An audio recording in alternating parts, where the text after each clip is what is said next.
Olá, estamos de volta com o Manhã no Ar e, claro, as principais notícias do dia. E essa semana acontece a 5ª edição do Empório de Agronegócios, uma feira com várias opções para produtos regionais de microempresas do campo. Quem tem mais detalhes sobre esse assunto é o repórter Danilo Alves, com quem eu converso agora ao vivo. Olá, Danilo, bom dia. Onde esse empório vai acontecer? Quais serão os produtos oferecidos? Conta pra gente. Olha só, esse Empório Sebrae Agronegócios, como você disse, 5ª edição, está acontecendo aqui na Avenida Leonardo Malcher, na sede da instituição. Essa 5ª edição está trazendo muita coisa boa. Dá só uma olhada só no que eles estão preparando para você nessa semana que funciona aqui o Empório de segunda a sexta, das 8 da manhã até as 9 da noite. Então, para você que trabalha e só sai à noite do trabalho ou trabalha só à tarde, não tem desculpa para não vir para cá. Tem até, olha só, uma fritada de curumim, que é o tambaqui filhote, né? E também tem uma inovação, Adriane, hambúrguer de curumim. É isso mesmo, hambúrguer de curumim, feito tudo no sítio aqui desse agroempreendedor. Realmente é uma novidade para o pessoal que não conhece, né? E estamos vendo se consegue entrar no mercado. Entrando no mercado, para nós está tudo bem. O cliente gostando, para nós é o suficiente. Muito bem, daqui a pouco eu vou provar, viu, então, esse hambúrguer de curumim. A gente vai falar com o Leuci Coutrin, que é o gestor aqui do projeto, para mostrar para a gente, para falar um pouco para a gente também como é que vai funcionar. Ele está bem ali pertinho daquele tambaqui bonito, tambaqui que está também aqui na exposição. Leuci, muito bom dia. Fala um pouquinho pra gente como é que vai funcionar essa semana, então, de evento para impulsionar também a economia e essas pessoas que trabalham tanto no interior do estado e também as próprias empresas, né, que fazem essa distribuição e comercialização. Bom dia, Danilo. Bom dia a todos os telespectadores da Crítica. O Empório é um conceito de feira diferenciado, no qual o produtor, o empresário formalizado, apoiado pelo Sebrae, ele tem a oportunidade de fazer negócio com os clientes. Não só com os clientes, pessoas físicas, mas também com as empresas que queiram conhecer os seus produtos. Um dos diferenciais da nossa feira aqui é que durante o atendimento, o cliente pode ter a oportunidade de degustar um produto. Agora há pouco vocês viram o caso do tambaqui curumim. Pois é, a gente viu aqui muita coisa boa. Vamos dar uma circulada então, Domingos, mostrar como é que está a feira até o momento, porque os expositores estão primeiro arrumando as coisas. Então, chama o pessoal, então, Leuci, como é que vai funcionar aqui? Vai ter até sexta-feira ou vai ter no final de semana? Vai ser hoje, amanhã e sexta-feira, de 8 às 9 da noite. Né? Você que mora aqui no centro, você que mora em qualquer bairro de Maial, vem aqui. O nosso foco principal é o pescado. A gente tem aqui o tambaqui, o pirarucu, num preço acessível. Os nossos expositores, eles aceitam cartão. Então, é importante para gerar negócio. Num momento tão difícil da economia, a gente quer que esses empresários, que esses produtores possam gerar negócio. E amanhã, às 15 horas, nós vamos ter uma sessão de agronegócio que vai acontecer, um network entre os ofertantes e demandantes de vários produtos. Então vai ter os hotéis, os restaurantes que vão estar interagindo e fazendo negócio. O importante dessa feira é gerar negócio e fazer negócio. Poxa, muito obrigado, viu, Leuci, pelas suas informações. Então a gente reforça as pessoas que estão assistindo o Manhã no Ar para poder acompanhar e também comprar aqui no Empório, porque tem muita coisa boa. O forte daqui é peixe. Isso aqui é um dos produtores de peixe aqui. Tem o pirarucu, tem também o tambaqui. A gente sabe que essa época é um pouquinho difícil de peixe, que está a cheia, agora que está baixando o rio, mas está conseguindo produzir, está conseguindo vender e agora tem essa oportunidade também, né? Sem dúvida. Com a baixada da água vai ficar muito mais farto a nossa mesa e o nosso peixe também vai ser bem comercializado aqui na Feira do Sebrae. É da onde o peixe vem? Vem de Fonte Boa, Mamiroá. Então pronto, todos os produtores do interior e também aqui da capital estão prontos para poder atender você. Mais uma vez, feira aqui do Sebrae, o Empório Sebrae Agronegócios, acontece de hoje até sexta-feira, com vários tipos também de reuniões, como o Leuci falou, das 8 da manhã até as 9 da noite. Deu até água na boca. Volto com você, Adriane. Tá certo, Danilo. Obrigada pelas informações.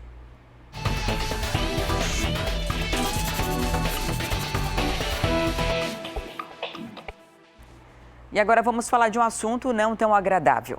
Crise econômica. Pois é, muita gente imaginava que esse ano as coisas iriam melhorar, mas não foi bem isso que aconteceu. Diferente de outros estados, o Amazonas ainda apresenta números negativos no setor da indústria e comércio. E a consequência para os consumidores a consequência disso tudo são consumidores bem mais retraídos. Veja só no quadro na ponta do lápis de hoje. Não tá fácil. E não precisa de muitas pesquisas para o consumidor saber disso. A gente sente no bolso. A gente fica com medo, a gente compra porque precisa comprar. Senão, não sai para comprar. Não compra coisas que são supérfluas, não. De jeito nenhum. Porque o dinheiro tá curto. Tá curto mesmo. E a conta da dona Valdenice é a mesma que fazem os economistas mais experientes. Tudo muito caro, principalmente alimentação. Porque sem alimentação nós não passamos, né? Podemos deixar de comprar qualquer outra coisa, menos alimentação. E a cesta básica está pela hora da morte. Pois é, cliente com medo de gastar, segurando o dinheiro, é ruim para o comércio, principalmente o varejista. No acumulado de 12 meses, o volume de vendas caiu quase 3,5%. Números que continuam negativos, apesar de outros estados já darem sinais de melhora. Eu acredito que a gente vai começar a enxergar alguma coisa para o Amazonas e para o Brasil no segundo semestre de 2018. Não significa que no segundo semestre de 2018 a gente vai ter uma melhora concreta. A gente pode até ter, mas ainda números tímidos. A gente vai começar a enxergar para que rumo nós vamos. Situação que preocupa o presidente da FEComércio, que lista um outro ponto importante para explicar o motivo de números tão ruins no estado. Nós produzimos para o mercado interno. O mercado interno está sendo reativado lentamente. Em consequência de quê? Das crises que aconteceram com a saída da presidente Dilma, por último, o caso Joesley Batista, que fez com que o empresariado perdesse a respiração. Nós temos no plano interno aqui, há alguns meses, que o governador foi destituído, o governador eleito. Então, tem um governador interino e uma eleição suplementar. Isso causa também uma retração do empresariado que quer uma definição de quem será o governador, efetivamente. Aliado a tudo isso, nós ainda continuamos com desemprego muito alto. Comércio ruim, indústria passando por um momento muito crítico. E se continuar desse jeito, novas demissões no polo industrial de Manaus devem acontecer. Hoje, o setor oferece cerca de 80 mil empregos, 50 mil vagas a menos do que já foi ofertado em um passado recente. Os que estão empregados não têm a tranquilidade, a segurança que permanecerão nos empregos no curto e médio prazo, também retraem o consumo e isso reflete nas linhas de produção, ou seja, menor consumo, menor demanda por novos produtos, menor atividade na linha de produção, risco de desemprego, que é o momento que nós estamos passando. Os setores que mais sofrem são os de duas rodas e eletrodomésticos. E é aquela conta da dona Valdenice, no começo da reportagem. Entre comprar uma geladeira e comer, não restam dúvidas sobre a escolha. Ninguém vai gastar dinheiro trocando televisor hoje, o pessoal vai comprar dinheiro de primeira necessidade. Então, alimento, higiene e limpeza, e esses produtos não fazem parte da cesta do polo industrial. Para esse economista, uma hora o Estado teria esse problema, já que a economia é totalmente dependente do polo industrial. Aí no médio prazo, o que a economia amazonense precisa fazer, isso não é rápido, é ter mais gente capaz.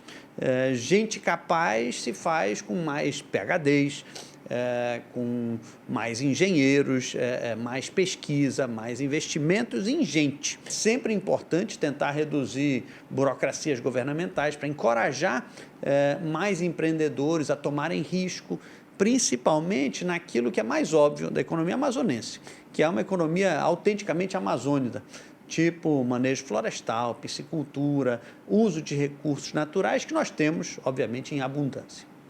Com certeza, ideias que o próximo governador deve botar em pauta. Por enquanto, os setores do comércio e da indústria esperam que as vendas sejam aquecidas por um fenômeno que acontece todos os anos: o aumento das vendas no Natal. Produtos como televisores ou celulares, que são âncoras do nosso distrito, devem ter um desempenho bom no final do ano e, com isso, nós vamos ser levados a reboque pela economia brasileira e provavelmente ter um segundo semestre um pouco melhor do que os últimos anos. O Eric, por exemplo, vai fazer estoque e deve contratar temporários sim. Não é a melhor solução, mas faz o dinheiro rodar, mesmo que seja só por aqui. E a gente acredita que pode sim ter um segundo semestre de 2017 melhor que 2016, mas não como 2014 ou 2013, que é o que a gente queria. E para fugir da crise econômica, montar o próprio negócio tem sido uma alternativa para muitos amazonenses. E o artesanato é uma atividade que tem atraído cada vez mais os novos empreendedores. E é o que você acompanha na reportagem de Nayandra Amorim e Mauro Moraes. Moisés é motorista e está desempregado há quase um ano. Mas foi na habilidade de confeccionar luminárias de PVC que encontrou uma alternativa para sair da crise. Agora, ele tem uma renda segura para toda a família. Esse ramo aqui apareceu numa hora que estava difícil, o negócio estava complicado. Eu vi aqui uma maneira fácil, prática e uma coisa que eu gosto de fazer. O que seria apenas renda extra, na crise virou oportunidade de negócio. Mas segundo o levantamento feito recentemente em todo o país, apenas 18% dos artesãos são legalizados como microempreendedores individuais. O restante permanece na informalidade e pelo menos metade não tem interesse em se registrar. Pelo menos até o negócio crescer. Este especialista explica que quem deseja expandir no ramo tem vantagens na formalização. Passa a ter as portas abertas, de repente, para crédito, trabalhar com máquina de cartão de crédito, como pessoa jurídica, abrir uma conta, futuramente está buscando aí um pouco de recurso financeiro em instituições financeiras, como uma pessoa jurídica. Ainda segundo a pesquisa, o artesanato ajudou mais da metade dos entrevistados em um momento de crise. Além disso, 31% dos artesãos sustentam toda a família contando apenas com a própria arte. Nesta escola de educação profissional, as turmas de artesanato agora estão sempre assim, lotadas. Sempre tem procura. O curso de artesanato ela tem uma característica específica que gera essa habilidade, que faz com que a pessoa possa, por exemplo, trabalhar em casa à noite, trabalhar em casa no momento de dificuldade que ela não pode sair, enfim. Então, ela não depende de outros meios para poder gerar sua renda. A Mônica, por exemplo, perdeu o emprego no distrito e, para surpresa dela, o artesanato deixou de ser uma simples opção para vencer a crise. Virou carreira e paixão. Na verdade, eu vi o artesanato como uma fonte de renda e que de fato deu super certo, né? E eu estou nessa caminhada. E para quem deseja buscar a formalização, é só acessar o site www.portaldoempreendedor.gov.br. Já quem deseja saber mais sobre os cursos de capacitação em artesanato, basta acessar o site do CETAM, que é o cetam.am.gov.br. E o procurador do Ministério Público Eleitoral ingressou com uma ação cautelar contra a candidata do PP, Rebeca Garcia, e o governador interino do estado, Davi Almeida, por uso da máquina pública nas eleições suplementares. Quem tem mais detalhes sobre esse assunto é a Thea Morel. Olá, Thea, bom dia. Quais foram os relatos que motivaram essa ação cautelar? Conta pra gente, bom dia. Bom dia, Adriane, bom dia a todos. Olha só, o procurador, do Ministério Público Eleitoral aqui do Amazonas, Vitor Richelli, recebeu relatos de 48 funcionários comissionados da Superintendência de Habitação que teriam sido demitidos, Ele questiona essas demissões, acredita que essas demissões são irregulares, principalmente em época de eleição, e ele pede que essas demissões sejam suspensas. Além disso, o pedido dele também inclui a suspensão de qualquer demissão que aconteça durante esse pleito, durante essa eleição, até o fim do segundo turno, pelo menos, de acordo com o que ele considera que, se essas pessoas forem demitidas, isso significa e configura o uso da máquina pública, porque esses funcionários públicos estaduais estariam sendo pressionados a votar no candidato apoiado pelo governo. Como nós temos aqui o Davi Almeida apoiando a candidata Rebeca Garcia, nesse momento a ação recaiu contra ela e contra a candidatura dela. Mas se por acaso ela não passar do primeiro turno, não for para o segundo turno, e o Davi Almeida, de alguma maneira, apoiar algum outro dos candidatos que for para o segundo turno, a medida continuaria valendo de acordo com o pedido que foi feito pelo Ministério Público Eleitoral. Isso teria acontecido, Adriane, principalmente porque os funcionários teriam dado relatos para o Ministério Público Eleitoral de que eles estariam participando de reuniões inclusive durante o expediente, eles estariam sendo convocados para ouvir a candidata do governador interino e durante essas reuniões seriam feitos inclusive registros como fotos e listas de presença, o que significaria ali um tipo de pressão em relação a esses servidores, além do que esse registro é completamente ilegal e irregular, né? Essa medida do Procurador Público Eleitoral chegou, inclusive, até o superintendente de habitação, Nilson Cardoso, que deve ter aí algum tipo de sanção, caso o TRE decida que esse realmente foi um caso de irregularidade dentro dessa eleição e dentro desse pleito. A ideia realmente do procurador do Ministério Público Eleitoral, Vitor Richelli, é que esses 48 servidores de cargos comissionados sejam readmitidos e eles só poderão ser demitidos depois do segundo turno da eleição.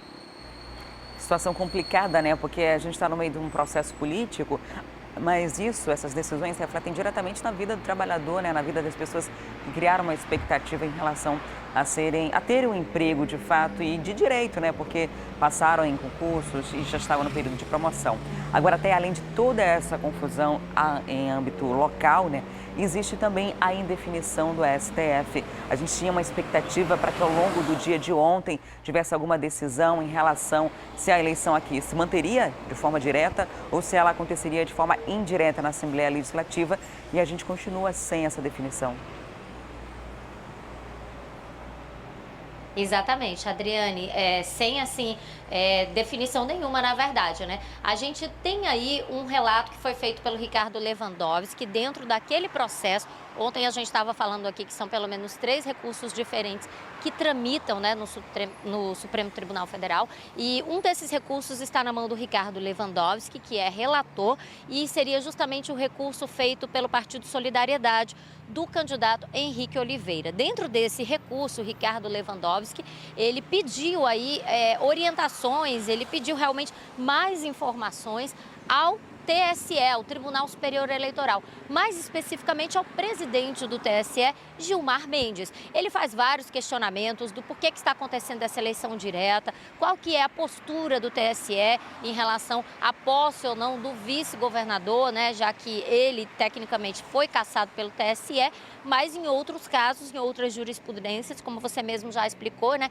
não houve essa cassação do vice por outros crimes. Enfim, o Ricardo Lewandowski fez esse questionamento foi enviado ao Tribunal Superior Eleitoral, ao presidente Gilmar Mendes. Agora tem aí uma briga de braço muito interessante, viu, Adriane? Porque ontem também teve sessão do TSE e o Gilmar Mendes fez questão de reforçar que é sim favorável à eleição direta aqui no Amazonas. Isso significa que a postura dele em relação a essa resposta que ele vai dar ao Ricardo Lewandowski e ao Supremo é de que a eleição direta aqui no Amazonas vai acontecer. Gilmar Mendes já sinalizou, inclusive, com a possibilidade, né, praticamente certa, de que ele venha participar desse pleito nesse fim de semana, acompanhar ativamente.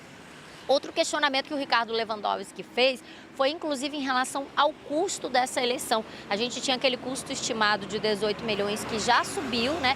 Mas o Gilmar Mendes parece que não está muito preocupado com isso, não. Ele quer realmente que o pleito ele siga em frente, ele quer que a eleição direta aconteça aqui no Amazonas e a resposta dele sinaliza para uma posição realmente favorável para que essa eleição direta aconteça. Até porque essa eleição já está em cima aí, né, Adriane? Nós estamos quarta-feira, domingo acontece a eleição direta. Enfim, talvez essa decisão realmente do Supremo não seja tomada agora, principalmente porque o Ricardo Lewandowski pediu essas orientações aí, fez esses questionamentos ao Tribunal Superior Eleitoral.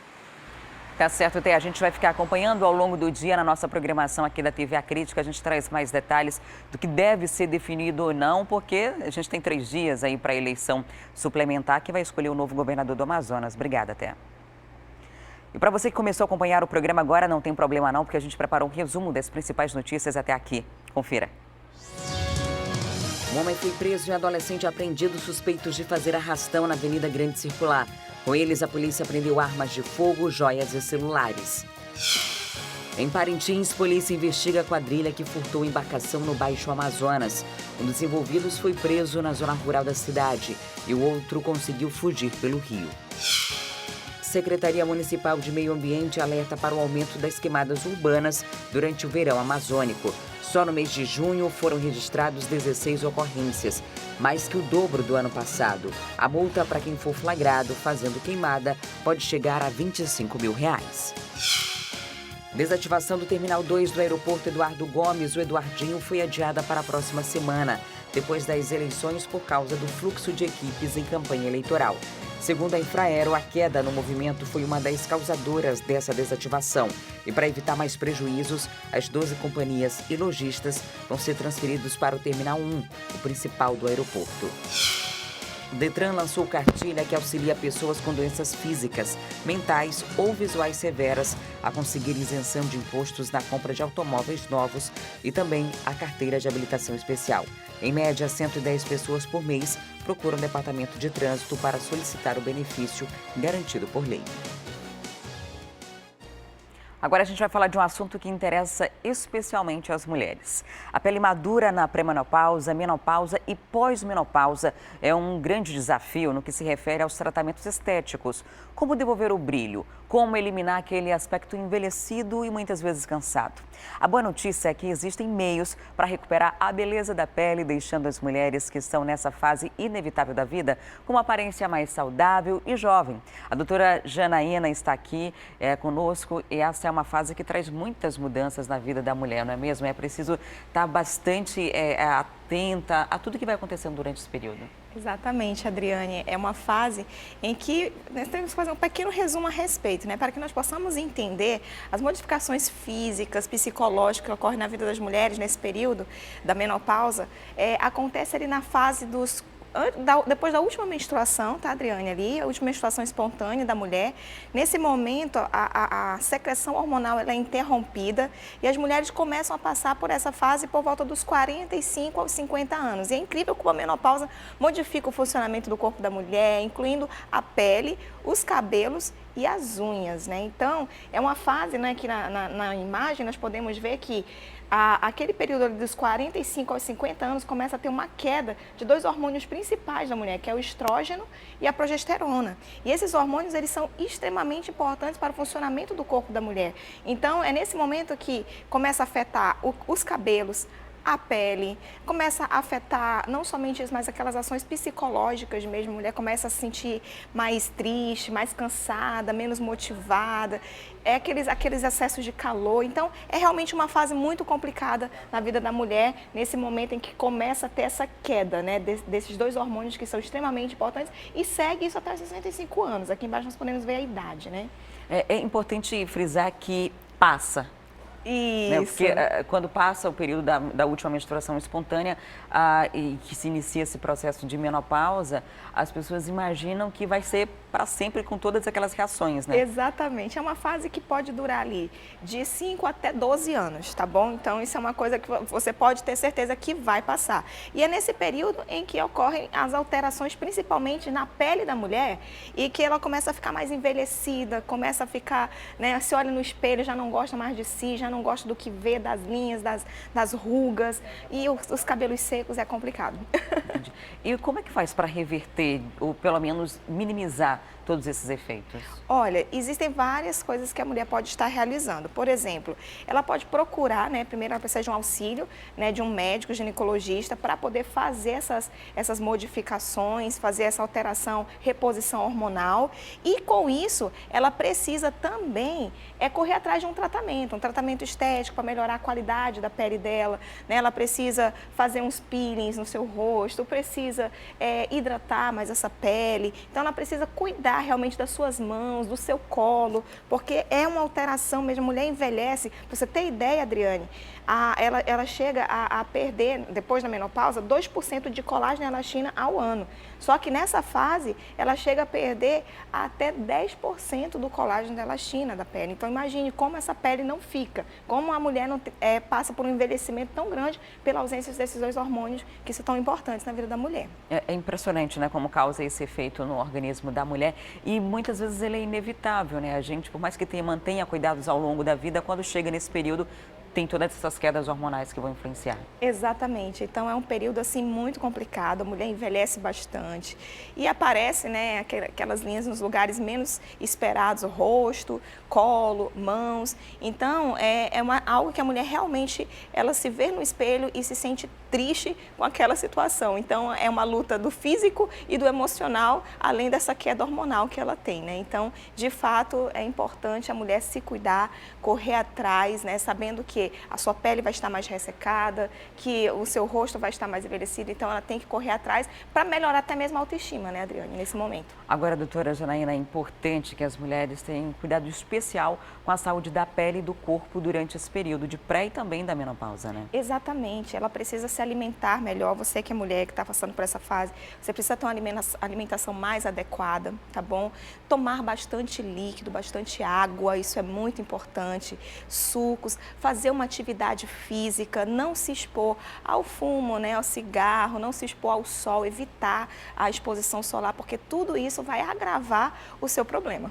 E quais são as opções de tratamento para essas peles maduras? Olha, existem várias opções, tá? Atualmente existem tratamentos como, por exemplo, preenchimentos com ácido hialurônico, né, para trabalhar ali aquelas áreas onde estão mais, né, envelhecidas, toxina botulínica, o laser também é uma boa opção, a radiofrequência, os peelings, esses tratamentos, eles melhoram muito a aparência da pele, deixando você mais jovem, com o rosto mais claro, aumentando principalmente a sua autoestima e rejuvenescendo o seu rosto, a sua pele, deixando você mais feliz ao se olhar no espelho também. Se você quiser qualquer outra informação, está aparecendo aqui os telefones aqui no vídeo, e-mail, contato do Instagram também da doutora Janaína. Pode entrar em contato com qualquer um desses números para ter esses esclarecimentos. Com né? certeza. Você pode estar entrando em contato, tá bom, conosco, através do meu Instagram, @doutora Janaína Libório, tirando suas dúvidas, marcando uma avaliação, uma consulta estética. E nós vamos estar cuidando de você com dermocosméticos, com tratamento estético, né, indicando para você o melhor tratamento para melhorar aí o aspecto da sua pele. Muito obrigada por sua visita no Manhã no Ar. Um ótimo dia. Na próxima quarta-feira a gente vai estar te esperando. Tá bom, então. Tchau, tchau. Olha só, agora uma boa notícia para quem não dispensa um bom cafezinho. Dados recentes da Agência Internacional de Pesquisa sobre o Câncer da Organização Mundial de Saúde revelaram que tomar café todos os dias aumenta em até 18% a expectativa de vida. Quem consegue resistir a um bom cafezinho?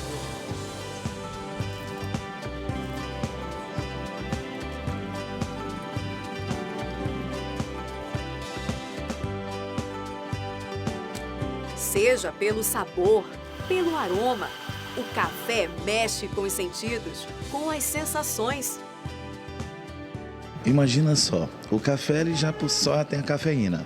Então isso aí faz com que a gente se sinta muito saciado, se sinta com vontade, prazer. A paixão é tanta que ele até assumiu um risco, interrompeu um tratamento médico, mas não deixa de tomar café. Uma época eu descobri, na verdade, eu não sabia, na verdade, que eu era hipertenso e essa necessidade de começar um tratamento, chegar ao ponto de tomar remédios controlados, né? E eu falei assim, ou é o remédio ou o café. E eu olhei assim, eu prefiro o café. E agora o Davis tem mais um motivo para manter sempre o hábito de tomar café. Uma pesquisa recente de uma agência ligada à Organização Mundial da Saúde acompanhou 1,5 milhão de pessoas ao longo de 16 anos. E o resultado surpreendeu os pesquisadores. A boa notícia é que, segundo a pesquisa, tomar uma xícara de café por dia aumenta em 12% a expectativa de vida. 3 dessa, então, sobe para 18%. Ou seja, não importa se é coado ou expresso, o café pode ser mais saudável do que se imagina. E é muito fundamental para a saúde, principalmente para a diminuição de doenças crônicas não transmissíveis, como diabetes, obesidade, algum problema no coração, alguma pessoa que teve algum tipo de infarto. Mas a nutricionista também faz um alerta: tudo em excesso prejudica o organismo.